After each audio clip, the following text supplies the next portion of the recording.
canal do YouTube, né? Com o primeiro vídeo aqui do canal, trazendo um tutorial de como baixar mods. Você primeiro vai ter que vir aqui no YouTube, aqui na Play Store. Você vai ter que pesquisar mod for Minecraft e é o segundo que vai aparecer aí.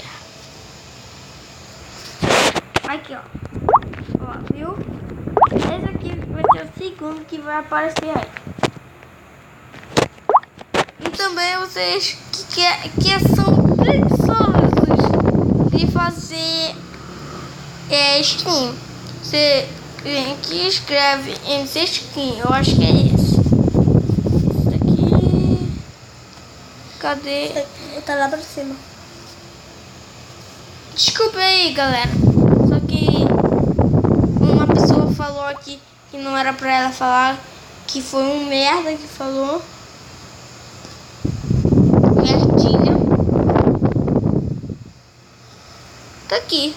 É esse aqui mesmo. É esse daqui. Baixem lá, tá no Google Play. Vai estar aí na descrição do vídeo. Não, vai estar aí na descrição do vídeo. Ah, galera, se vocês quiserem conversar comigo, olha, nunca tinha percebido isso, pessoal. Eu vou baixar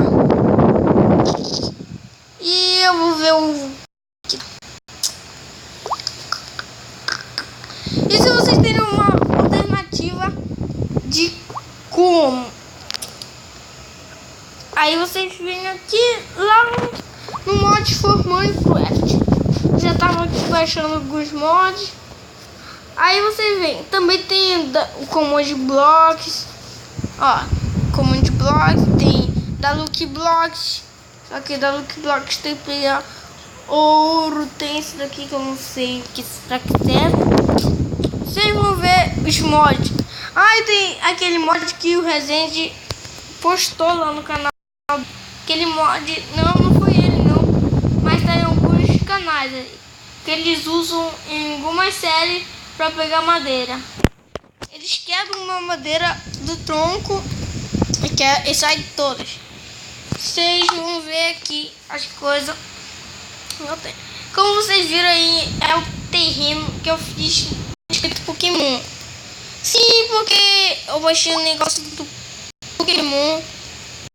Você não precisa ficar ligado nisso daí que aparece, porque não é de nada.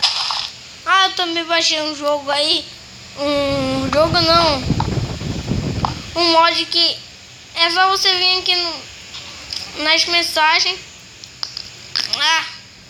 escrever /minigame e o mod lá que eu falei, que é de pegar madeira rápido. Ó, viu? Eu quebro uma e sai um monte. Ó. Sai tudo. Então, eu espero que vocês deem like no vídeo. Compartilhe, isso ajuda muito. É isso, galera. Falou, obrigado e tchau. Fui. Espera aí, galera.